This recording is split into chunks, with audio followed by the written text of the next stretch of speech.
முருகா வெற்றிவேல் முருகா, வேலுண்டு வினையில்லை, மயிலுண்டு பயமில்லை. என் அன்பு தங்கமே, எழுந்து விட்டாயா? இந்த விடியல் உனக்காகத்தான்.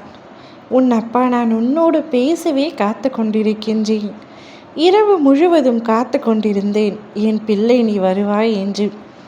இப்பொழுதுதான் வந்திருக்கின்றாய்.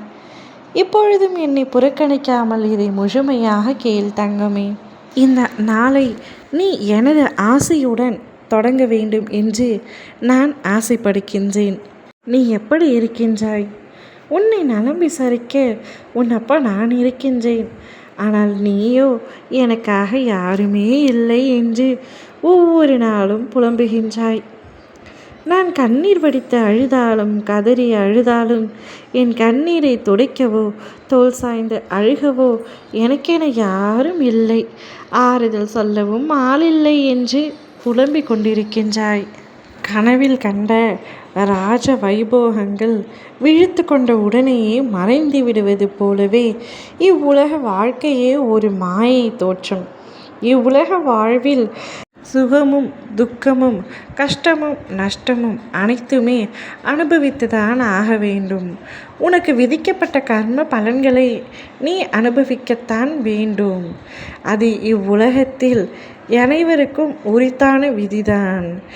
இன்பம் துன்பம், வியாதிகள், கடன் தொல்லைகள், வேலையின்மை, இவை அனைத்தையுமே அனுபவிக்க வேண்டிய சூழ்நிலை.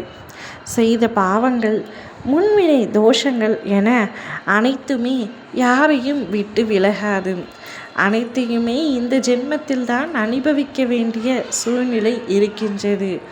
ஆனால் என் பிள்ளையான உனக்கு வாழ்க்கை முழுவதும் கஷ்டத்தை மட்டுமே தருவேன் என்று நீ எண்ணாதே. இனி நீ எடுத்து வைக்கும் அனைத்திலுமே வெற்றி காணத்தான் போகின்றாய். இனி உன் வாழ்க்கையில் சந்தோஷம் மட்டுமே இருக்கப் போகின்றது. அனைத்து கர்ம வினைகளும் நீங்கிவிட்டன.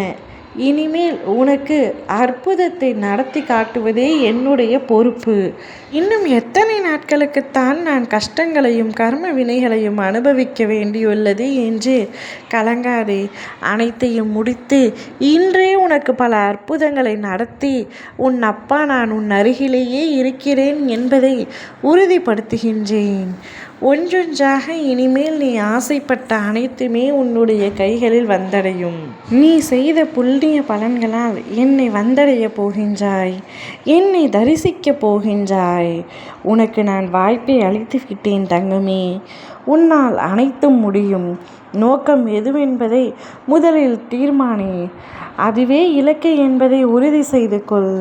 எதற்கும் பயப்படாமல், எதற்கும் தயங்காமல் உன் இலக்கை நோக்கி அடுத்த அடியை எடுத்து வை. தொடர்ந்து முன்னேறி கொண்டே இருப்பாய்.